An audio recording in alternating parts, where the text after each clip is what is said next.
ஒரு ஐபிஎல் அணியை உருவாக்க நீங்கள் பணம் எடுத்துக்கொண்டு நேரடியாக போனால் அது சாத்தியமில்லை.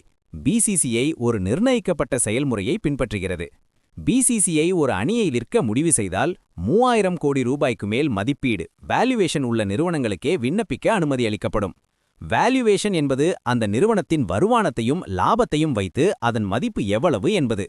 அணியை வாங்க விரும்பும் நிறுவனங்கள் ஐடிடி வாங்க வேண்டும். இதன் விலை 10 லட்சம் பிளஸ் ஜிஎஸ்டி. இது நான் ரீஃபண்டபிள். இது திரும்ப கிடைக்காவது. இதை வாங்காமல் ஐபிஎல் ஏலத்தில் பங்கேற்க முடியாது. இந்த ஐடிடியை வாங்க மின்னஞ்சல் மூலம் விண்ணப்பிக்க வேண்டும். 2021இல் பிசிசிஐ குறிப்பிட்டபடி குறிப்பிட்ட தேதிக்குள் மின்னஞ்சல் அனுப்ப வேண்டும். ஐடிடி வாங்கினாலும் நீங்கள் ஏலத்தில் பங்கேற்க வாய்ப்பு உறுதியில்லை. அது ரத்து செய்யப்படலாம். ஷார்ட்லிஸ்ட் செய்யப்பட்டவர்களுக்கே ஏலத்தில் உட்கார அனுமதி கிடைக்கும். அணிகளுக்கான பேஸ் பிரைஸ் பொதுவாக 1700 அல்லது 1900 கோடி இருக்கும். அதற்கு கீழ் விற்க முடியாது. உதாரணம், லக்னோ அணி 7000 கோடிக்கும் அகமதாபாத் அணி 5000 கோடிக்கும் மேல் விற்கப்பட்டது. வீரர்கள் தேர்வு. அணியை வாங்கிய பிறகு வீரர்களை வாங்க வேண்டும். வீரர்கள் 3 வகை. கேப்டு பிளேயர்ஸ், இன்னிய அணிக்காக குறைந்தது ஒரு போட்டி விளையாடியவர்கள்.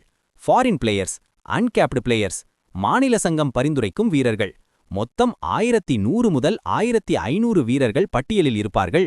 அதில் 500 அல்லது 600 பேர் ஷார்ட் லிஸ்ட் ஆகிறார்கள். ஹார்திக் பாண்டியா ஒரு அன்கேப்டு பிளேயராக ஆரம்பித்தவர். ஏலக் கட்டுப்பாடுகள். ஒரு அணியில் குறைந்தது 18, அதிகபட்சம் 25 வீரர்கள் இருக்கலாம்.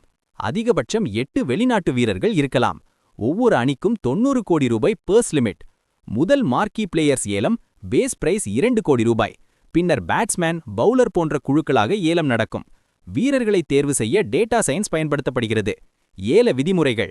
20 லட்சம் முதல் 1 கோடி ரூபாய் 5 லட்சம் இன்கிரிமெண்ட். 1 கோடி முதல் 2 கோடி ரூபாய் 10 லட்சம் இன்கிரிமெண்ட்.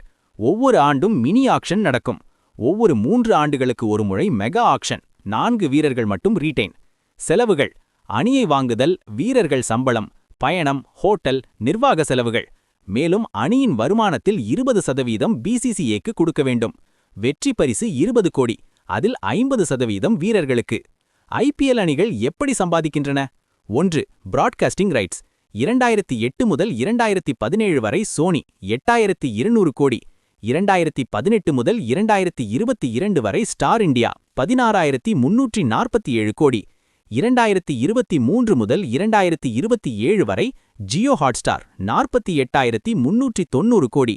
இதில் 50% பிசிசிஐ, 50% அணிகளுக்கு. 2. Title sponsorship. டிஎல்எஃப் 200 கோடி, பெப்சி 396 கோடி, விவோ 2199 கோடி, டாடா வருடத்திற்கு 300 கோடி. இதில் 60% பிசிசிஐ, 40% அணிகளுக்கு. 3. டிக்கெட்ஸ். ஒரு போட்டிக்கு சராசரி 5 கோடி, 80% ஹோம் டீமுக்கு. 4. Sponsorship and ads. ஜெர்சி, மைதானம், பேட், ஹெல்மெட் எல்லாம் பிராண்ட் விளம்பரம். 5. மெர்ச்சன்டைஸ். T-shirts, kits, pads. வெற்றியின் முக்கியத்துவம். டாப் 4 அணிகள். கூடுதல் போட்டிகள், கூடுதல் வருமானம். பிராண்ட் வேல்யூ அதிகரிக்கும். அதிக ஸ்பான்சர்ஷிப். சென்னை சூப்பர் கிங்ஸ் போன்ற அணிகள் அதிகமாக சம்பாதிக்கின்றன. ஆரம்பகால சிரமங்கள். முதல் 10 ஆண்டுகள் பல அணிகள் நஷ்டம் சந்தித்தன. டெக்கன் சார்ஜர்ஸ் சம்பளம் கொடுக்க முடியாமல் நீக்கப்பட்டது.